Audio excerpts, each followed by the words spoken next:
Olá, pessoal. Sou o professor Isaías.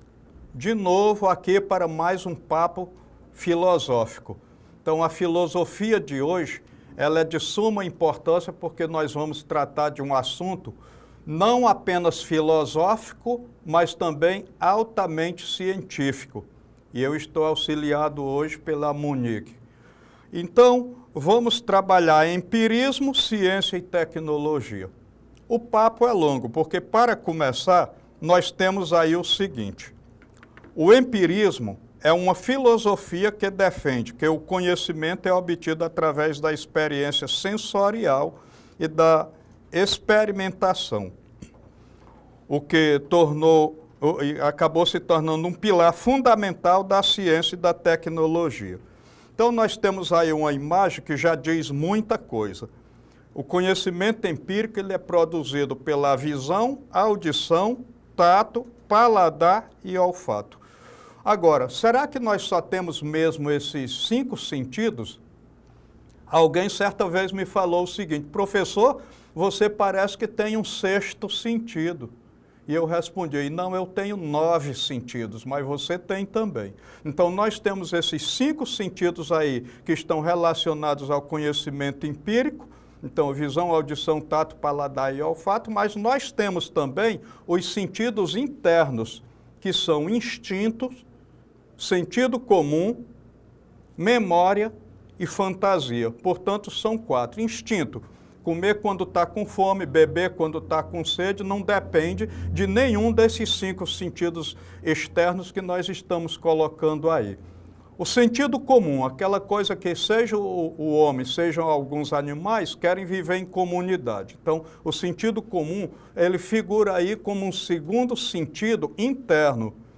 Agora, a memória ela varia. Por exemplo, o homem e o elefante, eles têm uma memória pela vida inteira. Já um peixe ornamental tem uma memória de apenas 3 segundos, mas de qualquer maneira, nós temos isso aí como um sentido interno. E o último, a fantasia, que até agora parece que só o homem tem a questão da fantasia, que é essa capacidade de fazer uma análise do passado, planejar o futuro, ter criatividade. Então, isso tudo depende de um sentido interno chamado fantasia, que os cientistas acham que os animais não têm esses sentidos. Então, a gente tem em comum com os animais 8 sentidos. E temos um que é exclusivo nosso, que é a fantasia. Mas isso aqui é outro papo. Então, a gente vai para a sequência, onde a gente vai tratar da questão da ciência, que é diretamente relacionada ao empirismo e o empirismo a ela. Então, a ciência utiliza essa abordagem para testar hipóteses e teorias no mundo real, buscando resultados práticos por meio de evidências observáveis e mensuráveis, ou seja, que dá para medir. Esse método permite o desenvolvimento contínuo da tecnologia, que se baseia nos conhecimentos científicos para criar soluções e inovações. Então, a gente precisa ter muito cuidado, porque nem tudo que parece é. Então, a gente colocou aí propositalmente uma imagem que ela está parada, mas na nossa visão, ela parece ter algum movimento. Bom, então, é importante a gente saber sobre o empirismo que ele é uma vertente da teoria moderna do conhecimento, que defende que a origem do conhecimento e das ideias advém de experiências pelos sentidos. E aí eu já falei dos sentidos que nós temos, sentidos externos. Então, o empirismo é uma corrente filosófica referente à teoria do conhecimento, que é uma área da filosofia, que tem suas origens na filosofia de Aristóteles, aí por volta do século IV a.C. O termo empirismo advém da palavra grega empeiria, que significa experiência. Na modernidade, quando a possibilidade do conhecimento tornou-se central para a produção filosófica, a corrente empirista foi impulsionada por filósofos como Francis Bacon, Thomas Hobbes, John Locke e David Hume. Então, esses filósofos são os principais empiristas, e eu posso até me arriscar a dizer que John Locke é o mais importante e o mais direto deles, embora a gente não possa negar a grande importância de todos eles. Bom, então, qual é o método do empirismo? Então, nós temos um método indutivo, ao contrário do racionalismo, que nós vamos ter o método dedutivo. Então, o método indutivo é um método adotado pelo pensamento empírico, parte da abordagem responsável por para fazer generalizações, né? Isso parte-se de algo particular para uma questão mais ampla, ou seja, um aspecto geral. Então, eu preciso ver diversas baleias amamentando para mim chegar à conclusão que ela é um animal mamífero. Eu não posso me basear em ver uma única baleia amamentando e já achar que todas as baleias são animais. Enquanto que o racionalismo vai dizer, se a baleia amamenta, ela é um animal. Então, já vai partir do particular, do geral para o particular. Ao contrário do empirismo, que parte do particular para o geral. Então, o método indutivo é muito utilizado nas ciências, na qual parte de premissas verdadeiras para chegar a conclusões que podem ou não serem verdadeiras, como o caso das baleias amamentando que eu falei ainda agora. Então, nesse sentido, a indução acrescenta informações novas nas premissas que foram dadas anteriormente. O método indutivo visa produzir um conhecimento novo sobre um objeto de pesquisa, ao contrário do método racionalista, que é o método dedutivo, que visa apenas reafirmar ou enfatizar ainda mais, né, um conhecimento já obtido. Bom, então todo animal amamenta, a baleia está amamentando, então ela é um animal. Aí nós temos uma imagem que vai falar dessa questão da indução. Se aí no A a gente tem 1, no B igual a 2, C igual a 3, qual será a sequência lógica? D igual a 4, não é? Bom, isso aqui é indução. Então, empirismo e racionalismo, porque quando a gente fala de empirismo, querendo ou não, a gente tem que fazer um comparativo, senão a gente acaba não valorizando o conhecimento sobre o empirismo. A gente vai reforçar o conhecimento sobre o empirismo, claro, falando do racionalismo. Não pode ser diferente. Então, vamos lá. Empirismo e racionalismo, conhecimento pela experiência, isso é empírico, né? A principal ideia é que os seres humanos nascem sem conhecimento inato e adquirem sabedoria por meio de suas experiências e sentidos, principalmente os 5 sentidos externos. Bom, oposição ao racionalismo. O empirismo se contrapõe ao racionalismo, que postula que o conhecimento pode vir da razão ou de ideias inatas. Então, para o racionalismo, Platão, por exemplo, René Descartes, então o conhecimento, ele vem da razão. Então, e algumas ideias são inatas. Por exemplo, eu não preciso de nenhum dos 5 sentidos para comer quando eu estou com fome. Isso aqui, de certa forma, é alguma coisa racional. A gente sabe que está com fome, eu sabe que está com sede. Então, vai comer ou vai beber. Isso aí não decorre necessariamente de nenhum dos 5 sentidos externos. Então, a base da ciência moderna, qual é? Então, é esse empirismo.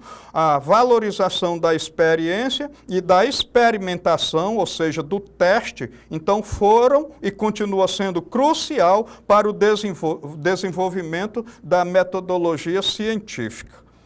Agora aí nós temos um pequeno comparativo, é claro que poderia ser muito maior, entre racionalismo e empirismo. Então, quando nós estamos falando do conhecimento inato, o racionalismo cartesiano, principalmente, acredita que sim. O empirismo, principalmente lockeano, do John Locke, então acredita que não. A gente nasce com a cabeça zerada. É depois pela experiência e pelos sentidos que a gente vai adquirindo conhecimento.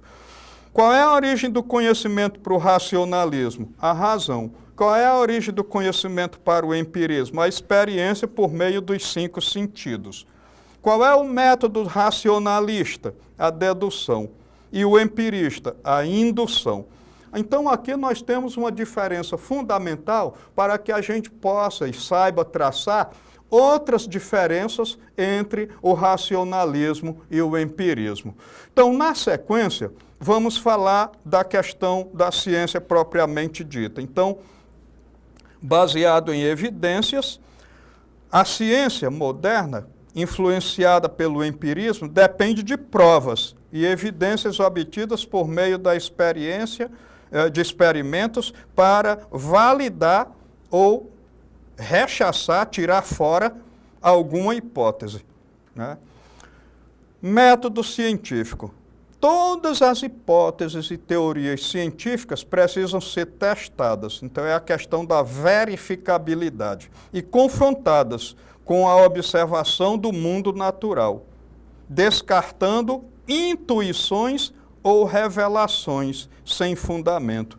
Então, esse conhecimento, ele cambaleia para o lado do ateísmo, não é? Então, por exemplo, que muitas vezes as pessoas contrapõem a ciência à religião por causa dessa situação. Então, busca por resultados práticos. O foco do conhecimento empírico impulsionou a busca por resultados práticos e o domínio da natureza, levando a uma revolução do saber. É aquela ideia de um dos empiristas, do Francis Bacon, né? Saber é poder. Naquele momento que ele falou isso, estava relacionado ao domínio da natureza. Hoje a gente também estende isso à questão da competitividade entre os seres humanos. Bom, então agora uma palavrinha sobre a tecnologia. Então, a aplicação do conhecimento. A tecnologia aplica os princípios do conhecimento científico, desenvolvido a partir do empirismo, para criar ferramentas, processos e também produtos. Ciclo de desenvolvimento.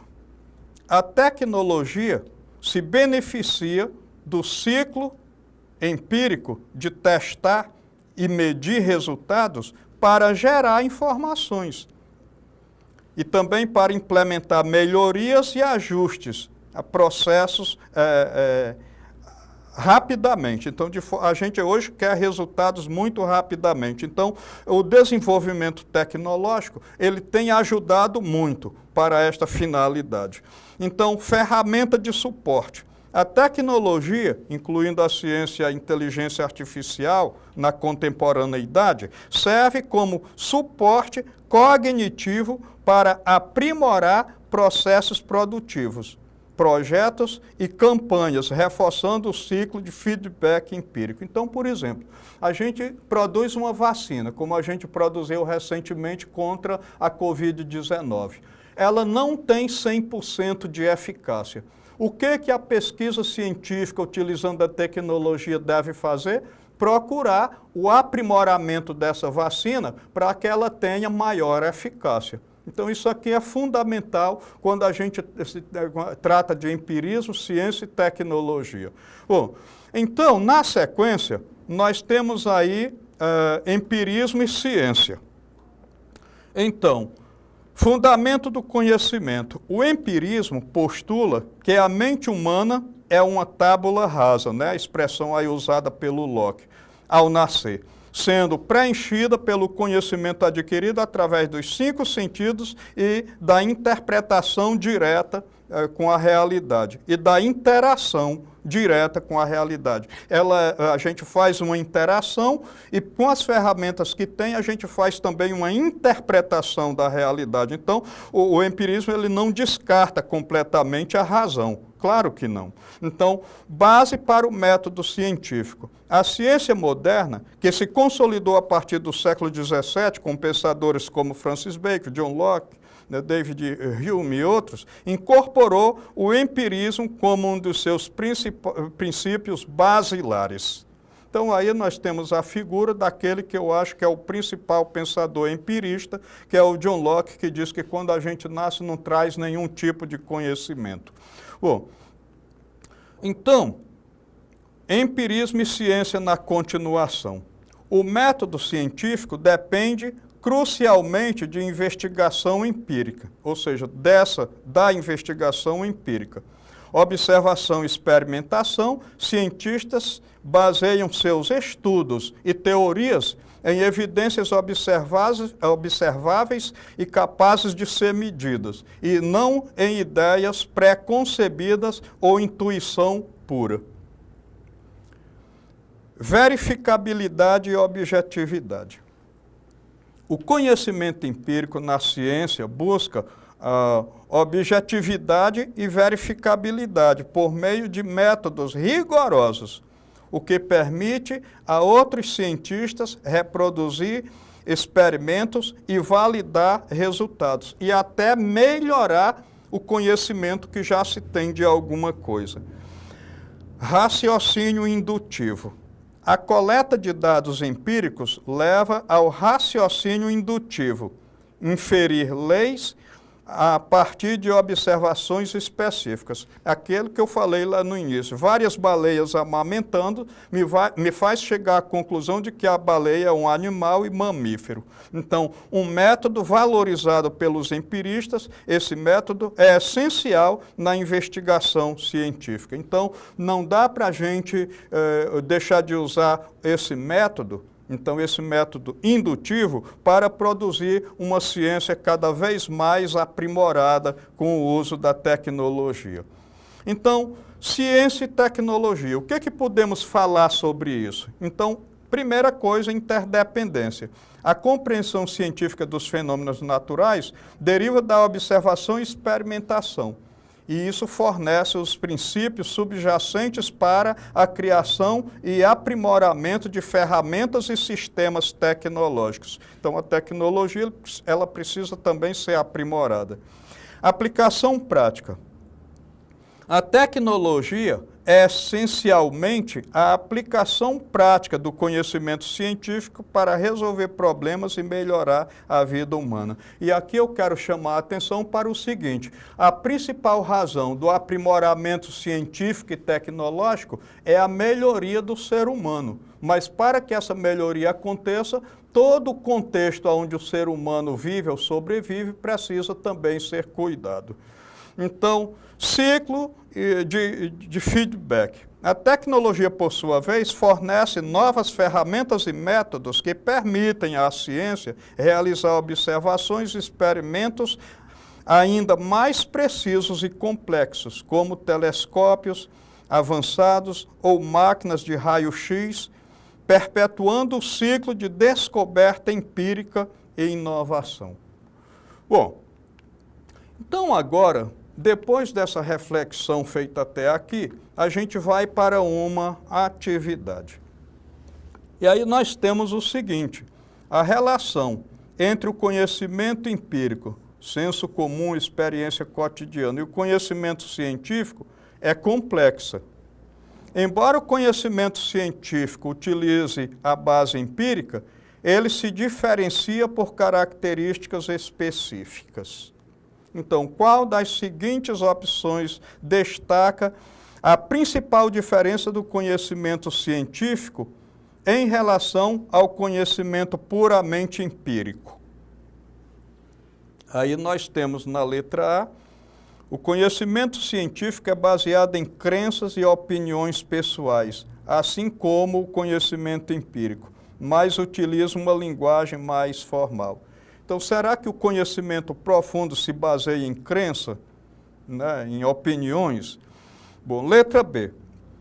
O conhecimento científico é estático e imutável, enquanto o conhecimento empírico está sempre em evolução através da prática cotidiana. Será que é isso mesmo? O conhecimento científico é alguma coisa estática, né?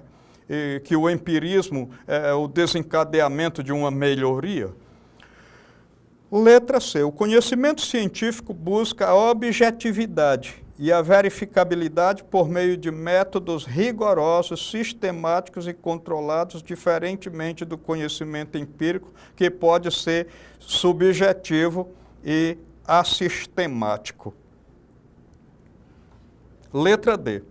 O conhecimento científico desconsidera completamente a realidade existente, focando apenas em teorias abstratas e ideias pré-concebidas. Será que é isso mesmo? Coisa que a gente pode identificar como advinda, inclusive, da antiguidade? Eu sei que a questão é um pouco complexa, mas eu acho que já dá para você ter mais ou menos uma ideia básica de qual seria a resposta certa, mas nós vamos à letra E. Conhecimento empírico é superior ao científico, pois é resultado da vivência prática e não necessita de comprovações ou leis universais. Então, será que é isso mesmo? Conhecimento não necessita de leis? E de leis radicais que sejam aí duradouras? Vamos à resposta? Letra C. Então, o conhecimento científico ele visa objetividade, verificabilidade, usa métodos, tem rigor, é sistemático, né? E não pode ser aquele conhecimento que não possa ser revisado. Para isso é que existe a teoria da verificabilidade. Bom, então, para concluir, eu vou dizer o seguinte: o empirismo é o pilar fundamental da ciência e da tecnologia modernas, defendendo que todo conhecimento humano deriva, em última instância, da experiência sensorial e da observação pelos sentidos. A ciência, ao adotar o método científico, que exige a coleta de dados observáveis e mensuráveis, institucionalizou a abordagem empírica. A tecnologia, por sua vez, é a aplicação prática desse conhecimento validado pela experiência. O empirismo fornece a base filosófica à ciência e refina essa base em um método estruturado, e a tecnologia traduz as descobertas científicas em soluções práticas e tangíveis para o mundo real. Então, essa foi a nossa aula de hoje. Eu espero que a reflexão tenha contribuído muito, inclusive para a gente diferenciar o empirismo do racionalismo, embora a gente tenha feito poucas referências aí ao racionalismo, mas eu espero que vocês também visitem a plataforma para pegar aí algumas referências, retomar os conteúdos, enfim, para a busca do aprimoramento das nossas reflexões feitas até aqui. Muito obrigado pela atenção de todos vocês e até a nossa próxima oportunidade.